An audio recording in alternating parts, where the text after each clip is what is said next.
রাজধানীর দেশ আর্ট গ্যালারিতে অনুষ্ঠিত হলো ভিন্নধর্মী চিত্র প্রদর্শনী রিফ্লেকশন অফ রুটস। প্রদর্শনীতে উপস্থিত ছিলেন অন্তর্বর্তী সরকারের মৎস্য ও প্রাণী সম্পদ মন্ত্রণালয়ের উপদেষ্টা ফরিদা আখতার, কবি ও চিন্তক ফরহাদ মজহার এবং প্রধান অতিথি হিসেবে উপস্থিত ছিলেন রঞ্জিত দাস।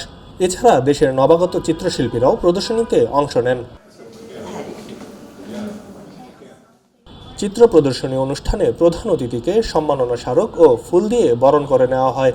একই সঙ্গে নবাগত চিত্রশিল্পীদের একে একে সম্মাননা স্মারক প্রদান করা হয়। এরপর আনুষ্ঠানিকভাবে সকলের জন্য চিত্র প্রদর্শনী উন্মুক্ত করে দেওয়া হয়। প্রদর্শনী শেষে উপদেষ্টা নিজের মতামত ব্যক্ত করেন। হতাশ যে সরকারিভাবে বা রাষ্ট্রীয়ভাবে যেভাবে এদেরকে সহযোগিতা করা উচিত ছিল সেটা কিন্তু খুব কম হচ্ছে। তো সেটা আমি মনে করি আরও বেশি হওয়া দরকার এবং সেটার জন্য আরও বেশি উদ্যোগ নেওয়া দরকার। এ সময় প্রধান অতিথি হিসেবে নিজের মতামত প্রকাশ করেন রঞ্জিত দাস। প্রদর্শনীতে এসে নিজের ভালো লাগার অনুভূতির কথা জানান কবি ও চিন্তক ফরহাদ মজহার। আমি একটু লেখালেখি করি অবশ্যই, তা আমার খুবই ভালো লাগছে। আর অনেকের ছবি সম্ভবত এখানে আছে, এখনো দেখার সুযোগ পাইনি।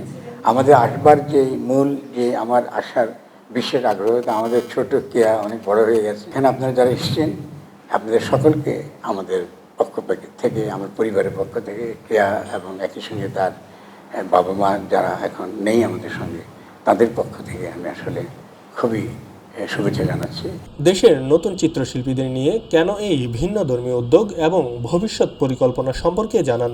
দেশ আর্ট গ্যালারির উদ্যোগে তৃতীয়বারের মতো প্রদর্শনীর আয়োজন করা হয়েছে, যা চলবে 1 জানুয়ারি 2026 সাল পর্যন্ত। এই প্রদর্শনীতে নবাগত শিল্পীদের বিভিন্ন চিত্রকর্ম স্থান পেয়েছে। নতুন শিল্পীদের জন্য এটি তাদের প্রতিভা প্রদর্শনের একটি বিশেষ সহায়ক প্ল্যাটফর্ম হিসেবে কাজ করবে, এমন প্রত্যাশায় ব্যক্ত করেছে দেশ আর্ট গ্যালারির কর্তৃপক্ষ।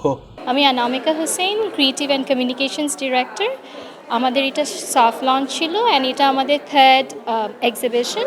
সো আমরা ভবিষ্যতে আরও বড় পরিসরে আগাবো, এটাই আমাদের প্রত্যাশা। যে এক্সিবিশনটা, এটা নাম রিফ্লেকশন অফ রুটস রাখা হয়েছে কারণ আমরা ফিরে তাকাতে চাই আমরা কোথা থেকে এসেছি, আমাদের রুটস, আমাদের জার্নি এবং আমাদের সামনে যে আগিয়ে চলা সেটার সাথে রিফ্লেক্ট করার জন্যই মূলত এই নামটা দেওয়া।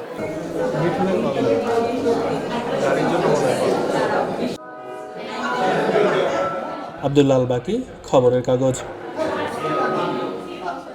খবরের কাগজ, নিখাত, নির্ভীক, নিরপেক্ষ।